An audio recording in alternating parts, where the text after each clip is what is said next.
Daniel Adame Osorio y su filigrana política. Adelante, Daniel. Gracias, un saludo muy afectuoso a ti, a toda nuestra audiencia. Buen jueves. Y sin duda que ante el estancamiento que estamos observando y que estamos también viviendo justo de los protagonistas de la Administración Pública Federal, justo porque los planes y programas que han acontecido es justamente todos aquellos que no han sucedido. Nos referimos a una disciplina muy concreta que habla justamente que cuando el gobierno en términos de organización y métodos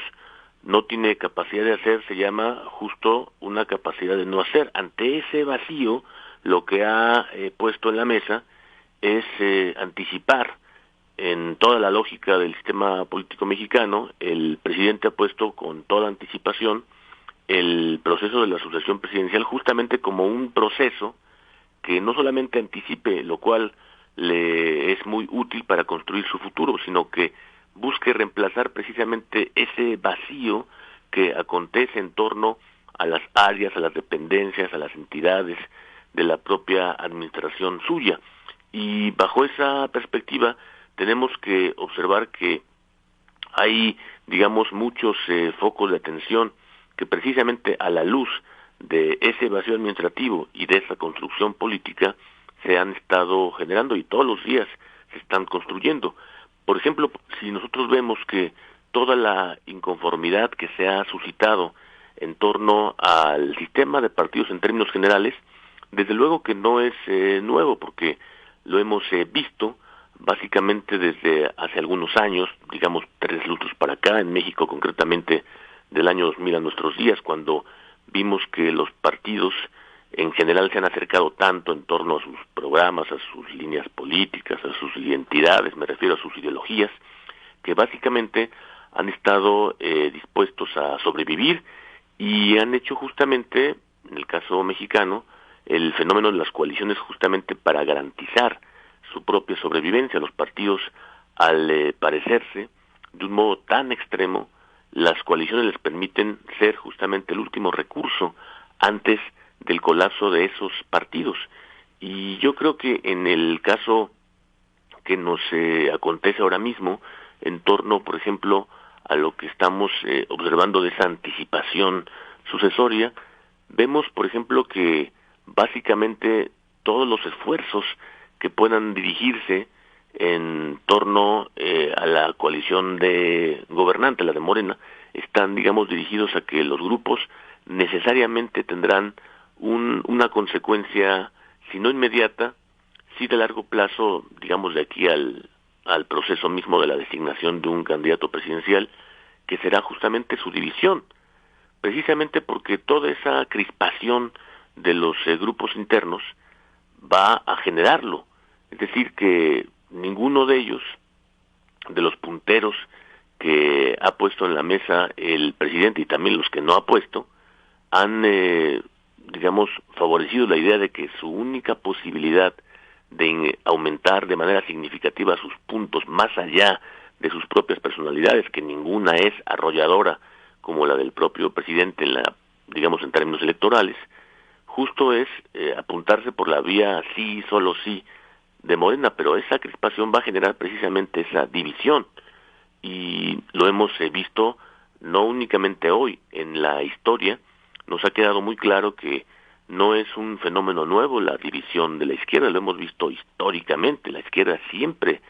se ha dividido, en el caso mexicano, en el siglo XX y lo que vamos del XXI.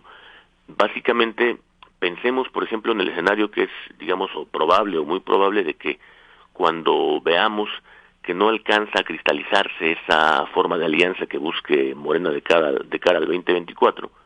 habrá, digamos, entonces una segunda izquierda que proponga candidato presidencial. Entonces pensemos, por ejemplo, en ese escenario donde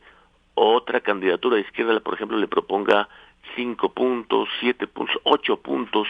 que le quite a Morena, y con eso ya le va a restar no solamente puntos, sino va a meterlo en serios problemas para ganar la contienda presidencial. Del otro lado, por ejemplo, si pensamos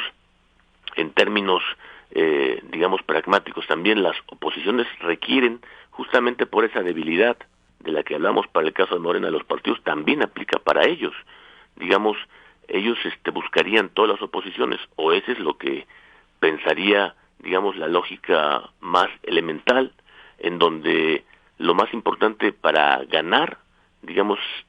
es lo fundamental buscar un candidato que tenga una agenda de cambio y que pueda apelar a la muy heterogénea sociedad mexicana. Eso también es un problema enorme que les